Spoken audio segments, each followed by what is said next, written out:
Welcome to Heel and Toe. It's Power Run Day for the Carrera Touring.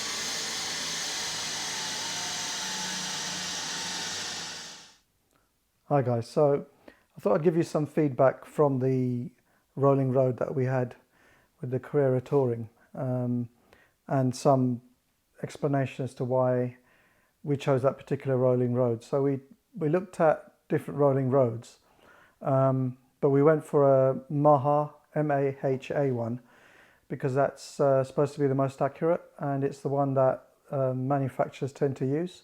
So people like Porsche, BMW, Mercedes, I think they use the MAHA setup. So that's why I chose MAHA for the rolling road. Now the the Carrera Touring is stock, so there's no modifications from the standard car.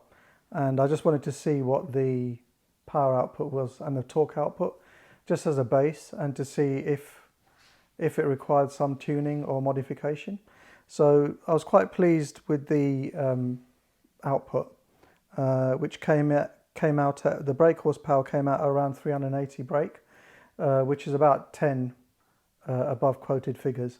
But you know, there's going to be a few variances, so it's around stock figure, maybe a little bit more. So I'm quite pleased with that. The pounds of torque that was quoted was about 350 pounds-foot of torque. I'm not sure what the standard car is. I need to look that up. But the brake horsepower is standard, so or around standard.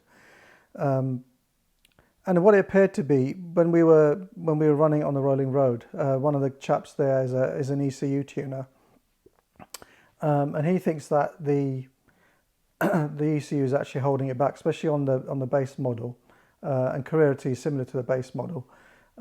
He believes that because the engine's the same, basically 3-litre twin turbo across the 991.2 range. The engine's the same, but the turbos differ, I think. Like for the GTS, I think they're bigger turbos. But the engine itself is the same. So he's thinking that the ECU has been retarded or held back for want of a better word, the lower models. So there is some scope for improved performance to be unlocked on the ECU, which I think some people have already done. Other manufacturers have already done that, basically remapping the ECU for more power. And I'm not sure if I'm going to head down that route. I just like to take it one step at a time. So the next thing that I'm looking at is possibly high flow cats or 300 cell catalytic converter, to see if I can liberate a little bit more power. I suppose if I can hit around the 400 brake mark, which is not far from as it is, I might be happy with that. So let's see. So I think the next step is probably high flow cats, maybe equal length headers. I'm not sure yet. So yeah, maybe it's that. Those are the next steps. So if you guys have any suggestions as to what would be a good improvement for the next stage, I don't really want to touch the ECU at this stage. But if you've got any other ideas, could you please put them in the comments below, and we'll see from there. So I'll leave it at that for the time being. I'll put up the PDF or a picture of the graph so you can have a look. But it is pulling the correct amount of power.